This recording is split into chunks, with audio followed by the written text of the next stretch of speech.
What if the end of a war wasn't marked by triumph, but by quiet, unseen acts of control? In 1945, Europe lay in ruins. Across the Atlantic, in the sun-scorched plains of Texas, a new battlefield awaited. One not of bullets and fire, but of rules and discipline. This is the story of captured enemies expecting humiliation, but finding decency without hate. September 14th, 1945, Camp Hearn, Texas. The trucks crawled along the rutted dirt road, tires crunching against the parched red soil. The sky overhead was a relentless blue, the heat radiating off the earth in shimmering waves. Dust rose in lazy clouds, coating uniforms, faces, hair, and boots. In the canvas-covered beds of the trucks sat 43 German women, their gray uniforms streaked with salt and sweat, their faces etched with exhaustion, fear, and the raw tension of anticipation. 3 weeks. That's how long they had traveled across oceans and continents. 3 weeks surviving on bread hard as stone, coffee that tasted of rust, and rumors that had traveled faster than they had.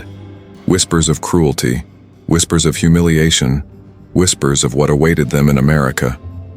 Each story they had been told built upon the last, weaving a tapestry of dread they could not escape. The women's eyes, hollowed by hunger and sleepless nights, scanned the horizon through small gaps in the canvas. Trees were few. The flatness of the land stretched for miles, broken only by distant hills that seemed unreal.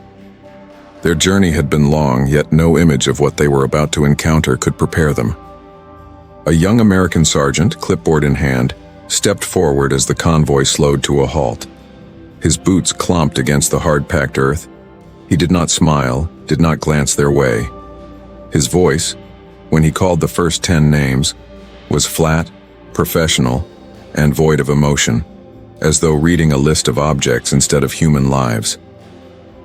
The women climbed down from the trucks, boots sinking into the soft dirt, some tripping under the weight of fatigue. They formed a line, shoulders tense, eyes alert, minds racing. Every rumor, every horror story they had been told about American prisoners rushed into their thoughts at once. Then came the words that froze blood and tightened stomachs. Inside, undress. Annalisa Kruger, 23, former Luftwaffe radio operator from Hamburg, felt her hands tremble. She had survived the collapse of her city in firestorms, the surrender of her army, the despair of defeat. But this was unlike anything she had imagined. This was not death. This was something more intimate, more terrifying. This was the stripping away of everything she knew, everything she had fought to preserve about herself. Her dignity, her identity, her privacy. A woman next to her whispered a silent prayer, lips moving but words inaudible. Another muttered, "Don't give them the satisfaction." They had been trained for combat, trained for obedience, trained for survival, but this was a confrontation for which no drill had prepared them. The guards, however, said nothing. They only gestured toward the long wooden building ahead, from whose roof vents faint steam rose into the dry Texan air. No words, no cruelty, no laughter. The absence of aggression was itself disarming. Annalisa realized, with a tightening in her chest, that the Americans didn't need to hate them to defeat them. They only needed to enforce the rules. The war in Europe had ended 4 months prior. By the summer of 1945, the Third Reich lay in ruins. Cities reduced to rubble, governments dissolved, armies captured or killed. Across the Atlantic, the United States now held 425,000 German prisoners in more than 500 camps scattered across 46 states. Most were men, infantry, tank crews, pilots. Yet hidden among these rosters were 2,500 women, clerks, radio operators, nurses, switchboard operators, civilian auxiliaries who had worn the uniform and served the machine of war. When the Allies had advanced through France and the Low Countries, they rounded up anyone with ties to the Wehrmacht. Every woman, every man was tagged, photographed, and shipped west. They were told they would be treated according to the Geneva Convention. Many did not believe it. They had been raised in a system that glorified strength and crushed weakness. Mercy was a myth. Defeat meant annihilation. So, when the ships carried them across the Atlantic, the women prepared themselves for the worst. The journey had been relentless. 17 days at sea, crowded hammocks above dark water, the smell of diesel and vomit thick and unyielding. Twice a day, bread and beans. Coffee, bitter and metallic. Doctors checked pulses weekly. Red Cross observers walked through the compartments, notebooks in hand, recording little and observing less. Upon docking in New York and New Orleans, the women were divided according to lists, loaded onto trains, and sent inland. The train cars were stifling, windows covered to obscure the landscape as though sight itself might soften their fear. For 3 days, they traveled through a country so vast it seemed unreal. Endless fields stretched beneath a sun that offered no relief. Distant mountains rose like faded memories. Towns passed by untouched by the war they had fled, the lives inside them unaware of the human cargo creeping past. Annalisa pressed her face against a small gap in the window shade. Children played baseball in a park. Laughter carried on the wind. They don't even know we exist, she thought. The thought, at first, brought a flicker of bitter amusement. Then it twisted into a quiet despair. They were ghosts, strangers in a world that could not imagine them or what they had done. The train stopped. Heat struck like a furnace opening. The camp stretched before them in rigid lines. Wooden barracks, guard towers, a flagpole where the stars and stripes hung limp in windless air. Major Robert Kellogg, 42, veteran of North Africa, arms folded, observed silently. His standing orders were simple: follow the Geneva Convention to the letter. No improvisation, no sentiment. Efficiency and procedure were his tools. Mercy or malice were irrelevant. The women were processed in groups of 10. Names recorded, photographs taken, medical histories noted.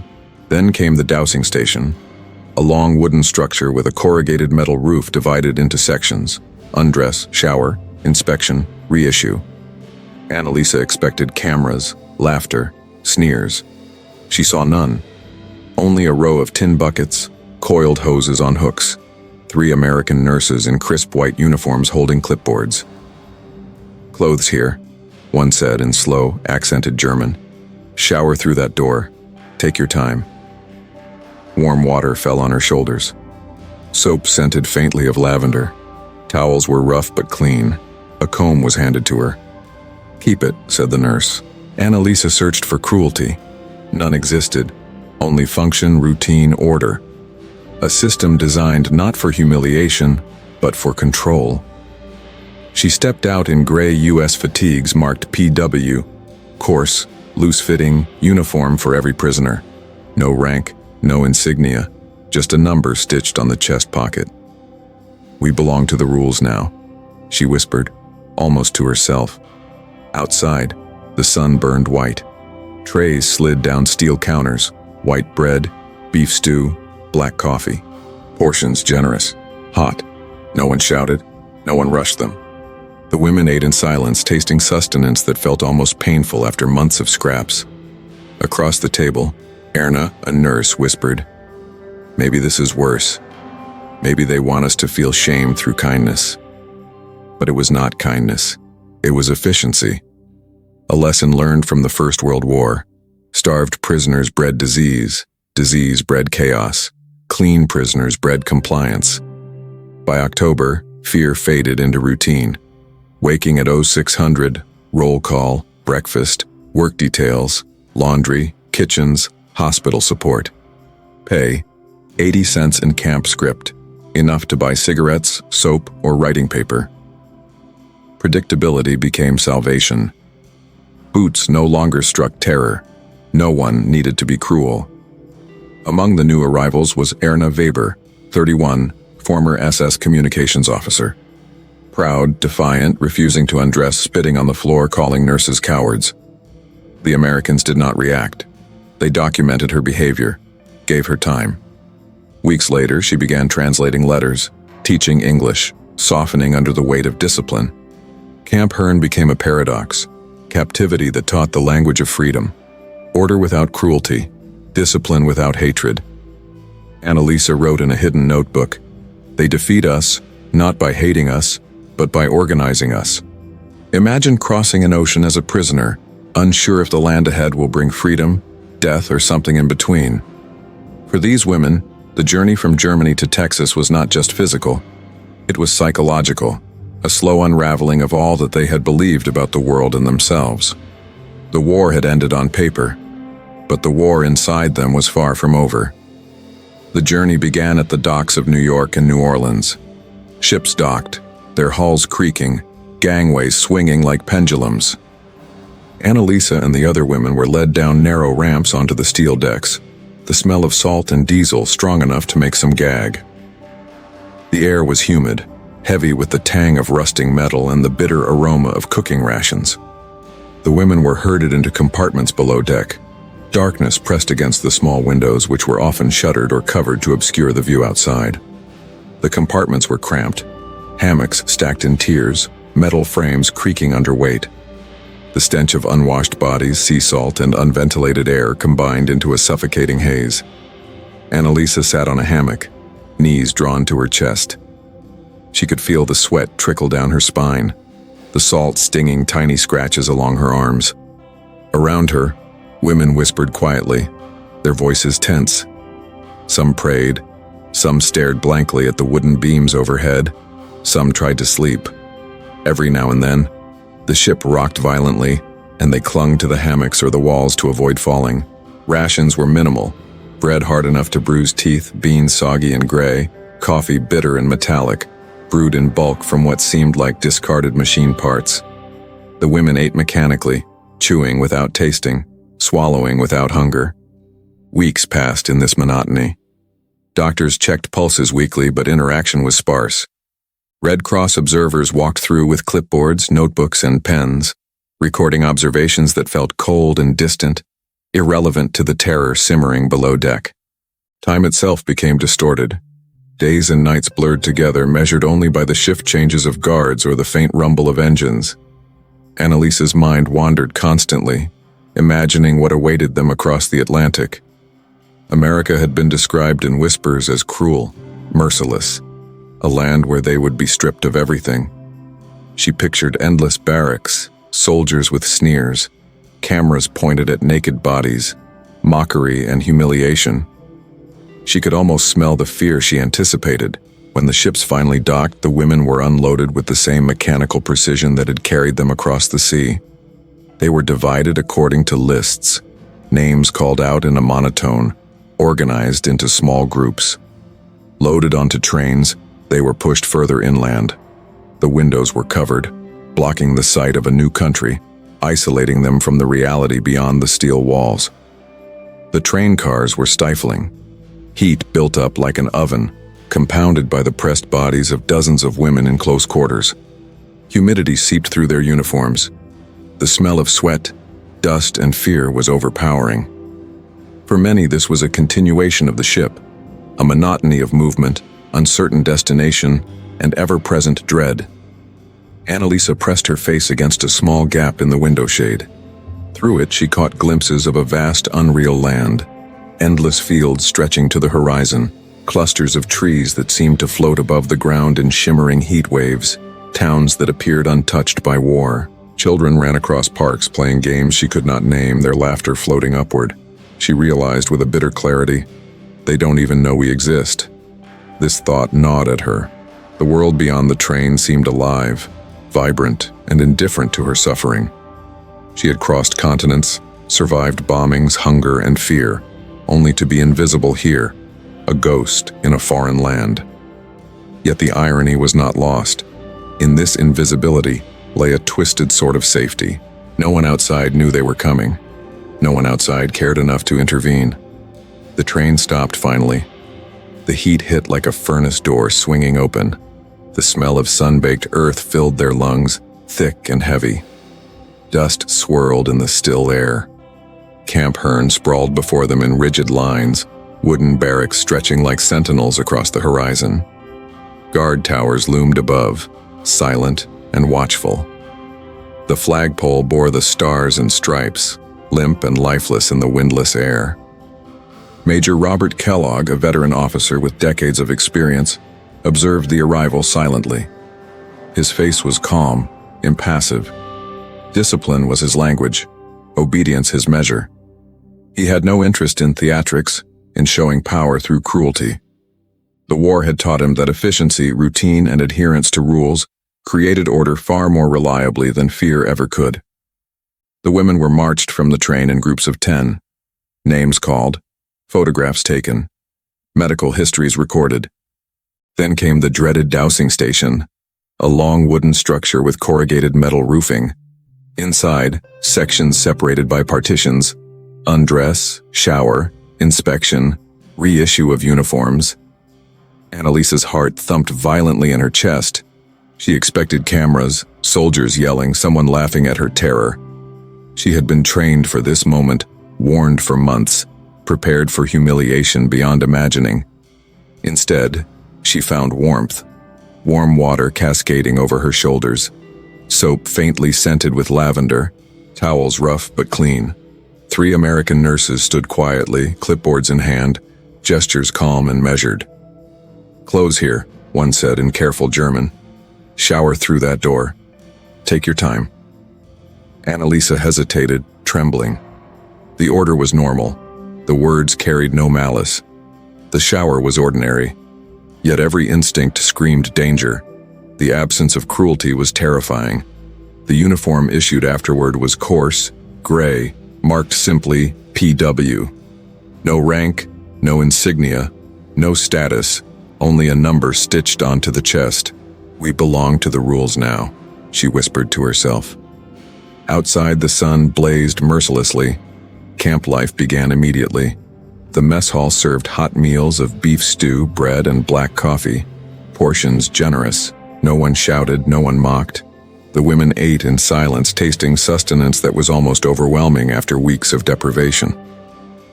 For Annalisa, the predictability was shocking. Every meal logged, every shower scheduled, every sick call documented. The system functioned mechanically with precision and consistency. There was no compassion for compassion's sake. There was only adherence to procedure. The rules themselves became a protective layer, a quiet barrier against chaos and violence. By October, the initial fear had begun to fade. Routine replaced panic. Waking at dawn, roll call, breakfast, assigned work, laundry, kitchen duties, hospital assistance, the rhythm offered a kind of salvation. The women learned, slowly, that cruelty was not inevitable. Order could exist without hatred. Among new arrivals was Erna Weber, former SS communications officer, defiant and proud. She refused to undress, spit on the floor, and insulted the nurses. The American staff documented her behavior, waited. Weeks later, Erna began translating letters and teaching English. Discipline reshaped her, not kindness or punishment. Camp Hearn revealed a paradox, a place of captivity teaching the language of freedom. Discipline without cruelty, order without fear. Annalisa wrote in a small notebook, "They defeat us not by hating us, but by organizing us." The journey across the Atlantic and the vastness of the American interior had been brutal, but it was not the terror she had imagined. It was a slow, relentless lesson in the power of structure, the discipline of rules, and the quiet authority of systems that demanded obedience. The women had survived the war in Europe. Now they faced a different kind of battle, surviving the journey, understanding the rules, navigating the strange, ordered world that lay beyond the train windows. And in that journey, they discovered a truth that would haunt them for the rest of their lives. Enemies do not always need to hate to defeat you. Sometimes all that is required is order. What happens when fear no longer drives behavior? For the women of Camp Hearn, survival was no longer about hiding or resisting. It was about learning to navigate the machinery of a system designed not to hate, but to enforce. Discipline can be a weapon.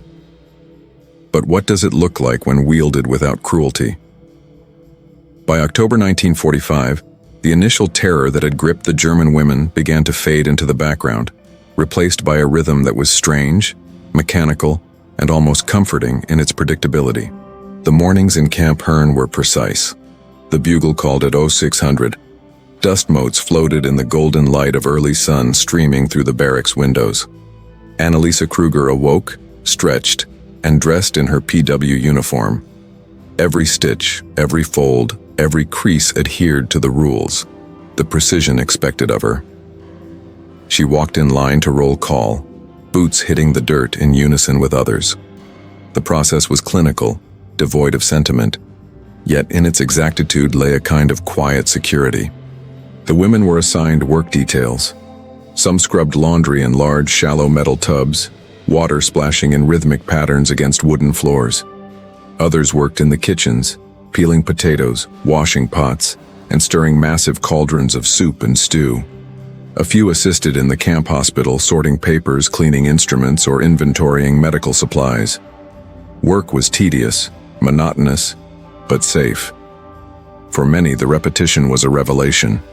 They had been conditioned for chaos, taught that disorder equaled danger, that weakness invited annihilation. Yet here, in the rigid predictability of camp life, they discovered that survival was no longer about hiding or fighting. It was about following rules. Meals were served with the same precision. Trays slid along steel counters, portions measured, coffee poured, bread distributed evenly. No shouting, no mockery, no chaos. Annalisa sat at a long table, fork poised over hot stew, and marveled at the ordinariness of it. The food was simple, but nourishing. After months of meager rations and spoiled scraps, this was a feast in comparison. Across from her, Erna Weber, the former SS communications officer who had once spit on the floor in defiance, sat quietly. She observed the order with suspicion, whispering occasionally to another prisoner, "Maybe this is worse. They want us to feel shame through kindness." Annalisa could not answer her. She did not yet know herself. The system was so alien in its precision, so devoid of hatred, that it unsettled even those trained for war. There was no enemy here, only rules enforced with unwavering consistency. Work assignments were rotated daily. In the laundry, women scrubbed uniforms until their hands ached, water sloshing over the sides of metal tubs. The scent of soap, faintly floral, mixed with the sharp tang of disinfectant. Steam rose in lazy curls, making the air heavy and humid. Women worked in silence, the rhythm of hands against fabric forming a meditative cadence. In the kitchens, the smell of boiling stew, baking bread, and brewed coffee filled the air. Trays clanged on counters, utensils scraped against metal, water hissed in kettles. Yet despite the clamor, the environment was controlled. Everything had a place, a time, and a purpose. Disorder was not permitted and cruelty was unnecessary. Annalisa observed the American staff. They were methodical, efficient, patient in a way that bewildered the prisoners. Nurses handed out soap, combs, towels, and instructions. Guards ensured compliance, but their authority was exercised through procedure, not intimidation. The message was clear: follow the rules and you survive. Deviate, and you face paperwork, not punishment. The impact of this was profound. Fear, which had ruled the women's lives for years, slowly loosened its grip. They no longer flinched at the sound of boots. They no longer anticipated cruelty at every command. The predictable order of camp life became a kind of psychological armor. Among the prisoners, small social structures began to form. Women spoke quietly in the barracks, sharing stories of their pasts, exchanging bits of news from letters and teaching each other skills. German, the common tongue, was spoken in whispers. English, the language of the captors, was learned cautiously, often in tandem with work. Erna Weber, once uncooperative, gradually became an informal teacher. She translated letters between prisoners and their families, reading messages of loss, longing, and hope. Mothers asking about sons, wives pleading for news from husbands. These letters humanized the captors in a way that shocked her. Slowly, she began to instruct other prisoners in English, her pride and defiance giving way to cautious usefulness. Annalisa watched these transformations with a mix of skepticism and curiosity. The women around her adapted at different paces. Some resisted, some fled inward, retreating to silence. Others embraced the routines, discovering a strange sense of agency in the very structure that had seemed designed to crush them. Camp Hearn's system was meticulously recorded. Major Kellogg's weekly reports read like balance sheets: numbers of inmates, liters of water consumed, disease outbreaks prevented, disciplinary incidents logged. Every detail, every routine, every interaction was documented. The goal was not mercy, nor moral instruction. It was efficiency and control. A fed prisoner was a manageable prisoner. A clean prisoner was a productive prisoner. This mechanical decency had unexpected consequences. For women trained in a culture of brutality, obedience was not proof of weakness, but a revelation. They had been raised to believe that cruelty was inevitable, that mercy was rare. Here, mercy existed as procedure, and the realization unsettled them. Annalisa wrote in her notebook, in her small, slanted handwriting, "They defeat us not by hating us, but by organizing us." These words became a mantra, repeated silently in her mind whenever fear crept in. The system did not reward sentiment. It did not punish emotion. It only demanded compliance. Yet within that framework, the women discovered a new form of survival, one that relied on understanding the rules rather than anticipating wrath. Evenings brought brief respite. Barracks were dimly lit, and women sat quietly, cleaning their uniforms, writing letters or sharing whispered conversations. The air was heavy with the scent of sweat, soap, and dust, punctuated by the occasional laughter or cough. Outside, the wind stirred the flagpole, causing the stars and stripes to flutter weakly. The sun dipped below the horizon, casting long shadows over the red Texas soil. Annalisa often found herself reflecting on the juxtaposition. The war had ended with bombs, tanks, and surrender documents. Here, in the quiet barracks, survival was measured in soap, water, and the ability to follow instructions. The paradox was almost unbearable. Victory had shifted from the battlefield to the bureaucratic system of order. By late October, small routines had become rituals. Women learned schedules, memorized rules, and adapted to expectations. Morning roll call, work assignments, meals, hygiene, letters, sleep, and in this repetition a strange stability emerged. Even the guards and American staff began to move in rhythm with the prisoners, a mechanical ballet of order and compliance. Annalisa noticed the subtle power of structure. Fear had once ruled her decisions. Now, rules did. The predictability of schedules, the clarity of instructions, the lack of arbitrary cruelty, all these became tools for coping, even for gaining a sense of agency within captivity. Yet not all adapted equally.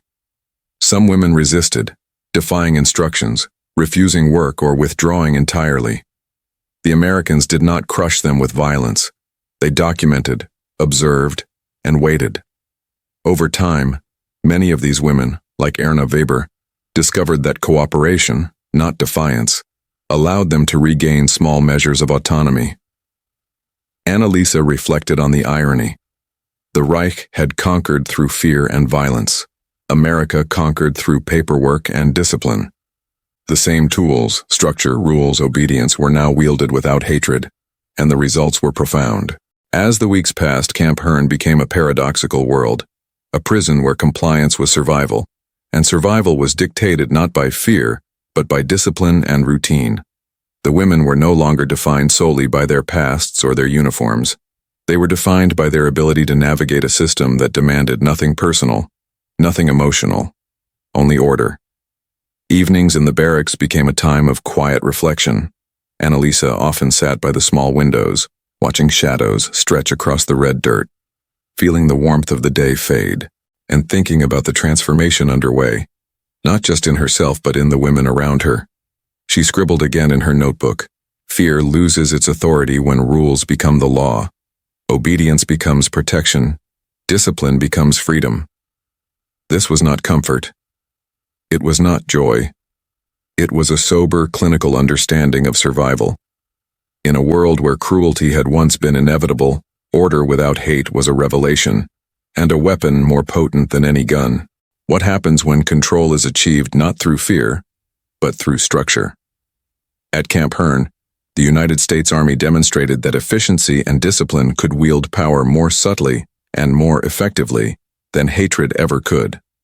For the German women, the rules were both jailer and savior, a paradox that reshaped their understanding of victory, defeat, and humanity itself. By November 1945, the rhythm of Camp Hearn was fully established. The mornings began with the bugle's clarion call at 600, piercing the cool Texas air. Dust swirled in the sunlight as the prisoners lined up in neat rows outside the barracks. Boots struck the red dirt in synchronized cadence, a sound so regular it could have been mistaken for music. Annalisa Kruger, 23, former Luftwaffe radio operator, stood among them. She no longer flinched at the sight of armed guards or the tall towers looming above. Her body moved with the routine, her mind calculating the day ahead. Roll call, breakfast, work assignment, inspection. Each step had been learned, internalized, and executed with quiet precision. The camp functioned like a living machine. Every detail was accounted for. Beds were made to exacting standards, laundry folded and stored, meals measured and distributed, hygiene enforced. Each action was logged, recorded, and monitored. Deviations were corrected, but not with punishment, with procedure. Annalisa marveled at the subtle power of this structure. Fear had once dictated her every thought. Now, it was the rules that held authority. The rules themselves became a weapon, wielded with surgical efficiency. Work assignments were organized to reinforce both discipline and productivity. In the laundry, rows of women scrubbed uniforms in steaming water, their arms aching from repetition. The scent of soap, faintly floral, mingled with the sharp tang of disinfectant. The clatter of metal tubs and wooden scrubbing boards filled the air, yet the rhythm was almost meditative. In the kitchens, women peeled potatoes, chopped vegetables, and stirred enormous cauldrons of stew. The aroma of food permeated the air, a stark contrast to the meager rations they had endured during the war. Every tray, every portion, every cup of coffee was distributed according to strict measurement, leaving no room for arbitrariness. In the hospital, others sorted supplies, cleaned instruments, or assisted medics in record-keeping. The women began to see their labor as more than mere chores. It was participation in a system that valued order above emotion, routine above wrath. The effect on psychology was profound. Women trained in fear-based obedience discovered that compliance no longer required terror. The absence of cruelty created a new dynamic. Fear was replaced by respect for rules, not people. Discipline became the currency of survival. Even Erna Weber, the once defiant former SS communications officer, began to adapt. At first, she resisted every instruction, refusing to undress, eat, or cooperate. Weeks passed in silent defiance. Then Sergeant Eleanor Fielding, a German teacher turned army interpreter, approached her with a quiet proposal. "You were in communications," Fielding said. "We need translators.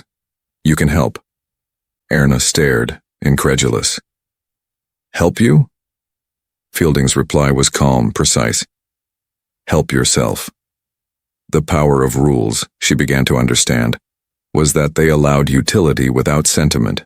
By cooperating, she could regain agency. By defiance, she remained powerless.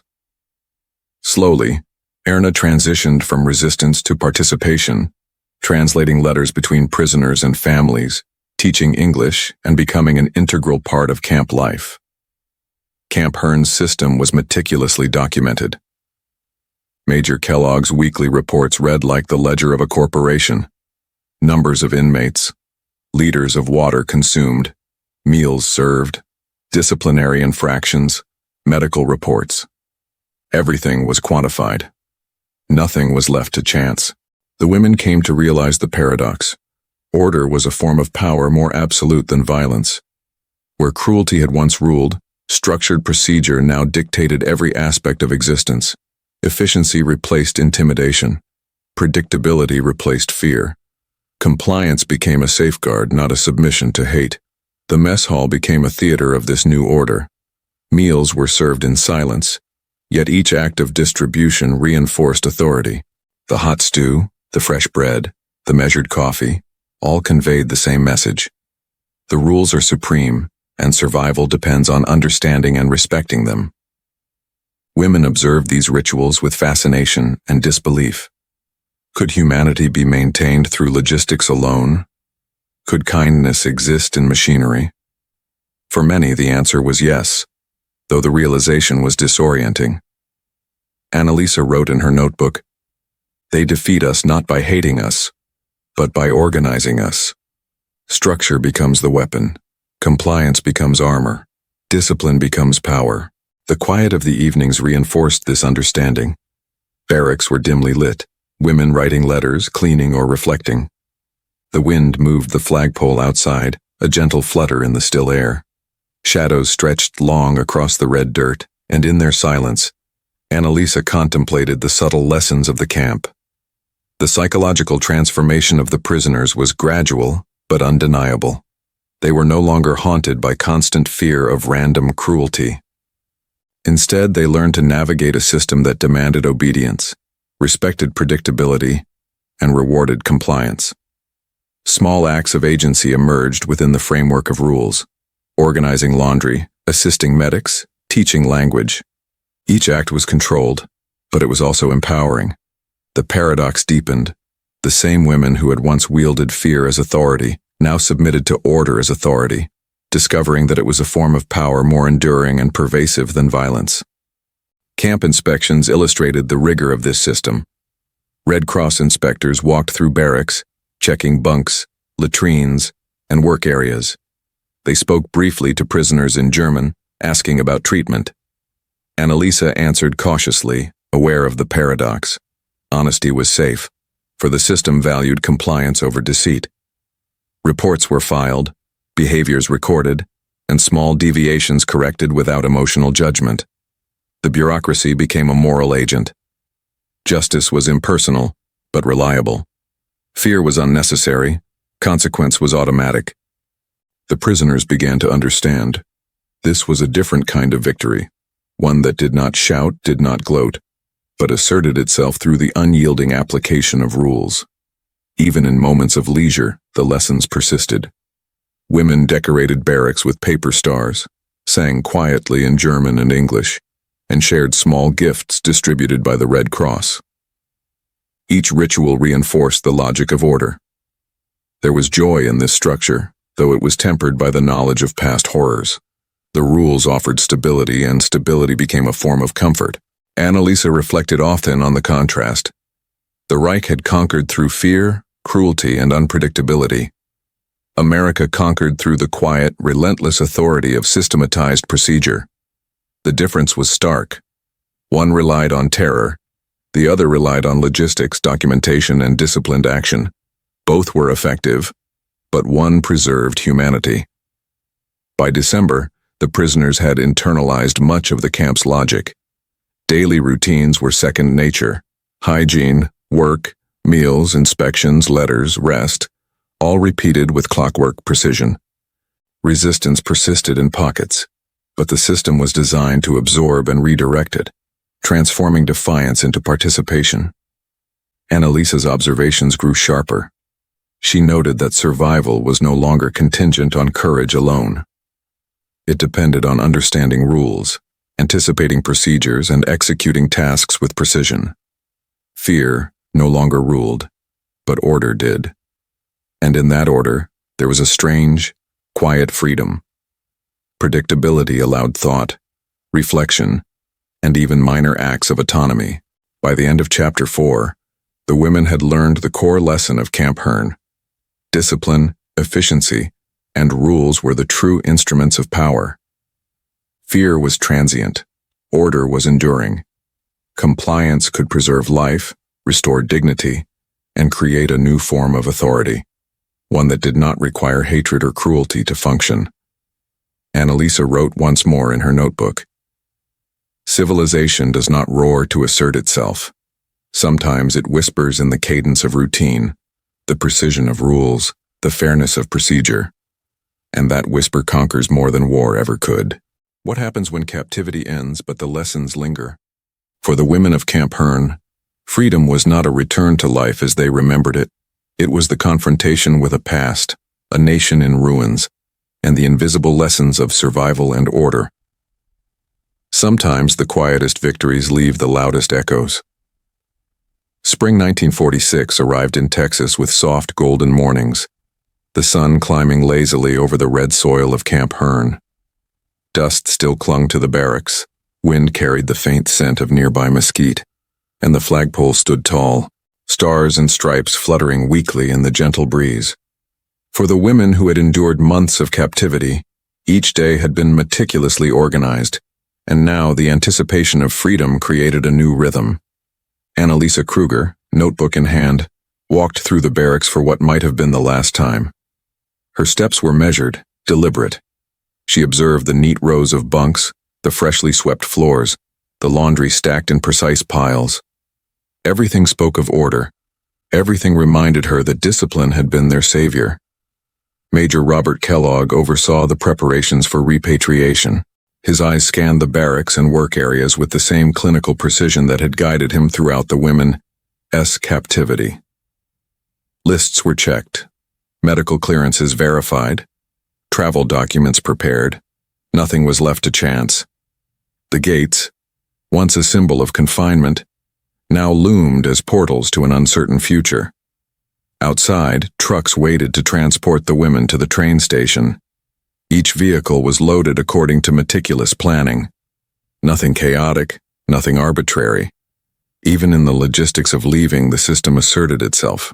The women were called in groups, names read aloud by sergeants whose voices were flat, professional, devoid of emotion.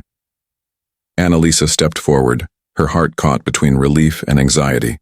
Months of routine, fear, and adaptation had culminated in this moment. Freedom. Yet freedom carried weight.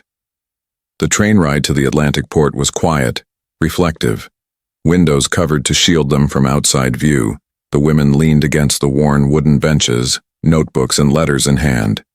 Annalisa gazed at the interior of the train car, tracing the scratches on the walls, listening to the rhythmic clatter of wheels against tracks. She thought about the paradox of their captivity.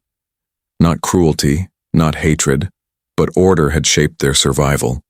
The journey stretched over days. Each mile of rail brought them closer to home and to the ruins that awaited. Fields rolled past unseen, distant towns passed by behind closed shutters, and in each moment, the women confronted their memories, their fears, and the new understanding of humanity imparted by their captors. On-board letters were exchanged among the prisoners. Some contained apologies, some questions, some fragments of hope. Annalisa read them quietly, aware that words carried power as much as rules did.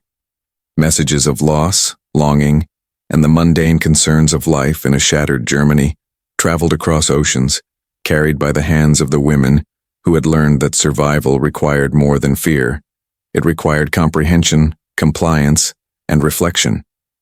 Erna Weber, once defiant, now translated letters with meticulous care, ensuring meaning and sentiment remained intact. The act was small, yet profound. In translating, she participated in reconstruction, in bridging worlds divided by war. The power of structure had taught her that influence could be wielded without intimidation, that order could create utility, even in captivity. When the ships finally reached New York, an officer handed Annalisa her release documents. His expression was neutral, professional. "Good luck, miss," he said. The words felt small, yet their significance was enormous. She did not know whether to speak, to thank, to cry. She nodded and walked toward the gangway, stepping into the city that bustled with life yet remained oblivious to the stories carried by the returning prisoners. The ocean behind them symbolized the distance from the war, yet ahead lay a Germany in ruins, cities bombed to rubble, families fractured, homes destroyed. Annalisa felt the weight of survival, the paradoxical lessons of Camp Hearn, and the invisible strength gained from discipline and order. Freedom was not liberation from rules, it was liberation armed with understanding. As the women traveled across Germany by train, towns appeared as fragmented memories, buildings half standing, smoke rising from distant fires, streets empty of the normal rhythms of life. Children played in rubble, mothers stared blankly, fathers returned cautiously from captivity or work details. The landscape was both familiar and alien, a world scarred by destruction, yet fragile in its revival. Annalisa observed quietly, reflecting on the contrast between the chaos of wartime Germany and the disciplined calm of Camp Hearn. She wrote in her notebook, "The Reich conquered through fear, America conquered through rules. One destroyed, one rebuilt." She understood now that victory was not only about bombs, tanks, and surrender documents. Victory, she realized, could also manifest in showers, meals, hygiene, and meticulously followed instructions. The absence of cruelty, enforced through order, had been a more potent teacher than terror ever could be. The women's reintegration into German society was uneven. Some returned to families who welcomed them with relief, yet could not comprehend the subtleties of their experience. Others faced suspicion, stigma, or silence. Annalisa, however, carried with her a quiet strength, an understanding of power beyond brute force. She had witnessed the precision of order and its ability to enforce civility even among enemies. She reflected often on her time at Camp Hearn, the daily routines, the predictable schedules, the mechanical yet humane enforcement of rules. Each act, no matter how small, distributing soap, measuring food, maintaining clean bunks, had been a demonstration of authority without hatred. Civilization, she realized, was built not on domination, but on predictable adherence to shared rules. By summer 1946, Annalisa returned to Hamburg. The city lay in ruins, the streets scarred, buildings toppled, familiar landmarks reduced to rubble.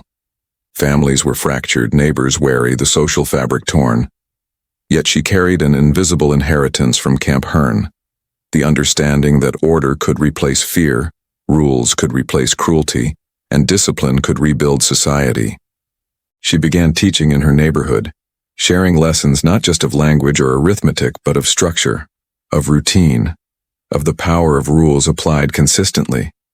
The women she had known in Texas became stories she told quietly, as examples of resilience, adaptability, and the paradoxical strength of mechanical kindness. Letters from former prisoners continued to arrive. They recounted the lives they were rebuilding, the struggles, the small triumphs. Annalisa read each one carefully, sometimes translating, sometimes simply observing the human capacity for adaptation. She realized that survival depended on understanding the architecture of systems, the hidden rules that guided human interaction, and the quiet enforcement of decency. She wrote in her final notebook entry from Camp Hearn, "They did not forgive us. They organized us, and somehow that was enough." These words became a lasting testament to the lessons of captivity, that power could be wielded without malice, that discipline could teach morality, and that the machinery of civilization could triumph over chaos without hatred. Years later, historians would examine Camp Hearn and marvel at its meticulous records. 425,000 German prisoners, 2,500 women among them, 0 recorded assaults, 93% reduction in disease, and near-perfect compliance. The numbers were not mere statistics. They were proof of a radical truth. Humanity could be enforced not through fear, but through structure and order. Annalisa understood the lesson fully. The United States had not only won the war with bombs and tanks, but had preserved peace through the quiet, consistent, and relentless application of rules. Civilization had triumphed in the barracks, in the mess halls, and in the showers, where kindness was not optional, but procedural. She looked back on the camp with clarity. Fear had been replaced by predictability, hatred by rules, chaos by discipline. And in that replacement lay the essence of survival, humanity, and moral victory. The train carrying her across Germany slowed as it approached her hometown. The ruins of Hamburg stretched into the horizon, smoke rising faintly in the morning light. Annalisa gripped her notebook tightly, reflecting on the journey she had endured, the lessons she had learned, and the invisible power of order. For her, Freedom was no longer just absence of captivity. It was the understanding that survival, dignity, and humanity could coexist even in the shadow of defeat. Camp Hearn had taught her that discipline could be a weapon, rules could be a shield, and order could be stronger than fear. And as she stepped onto the platform, the sun rising over a shattered yet enduring city, she knew this truth would remain with her forever.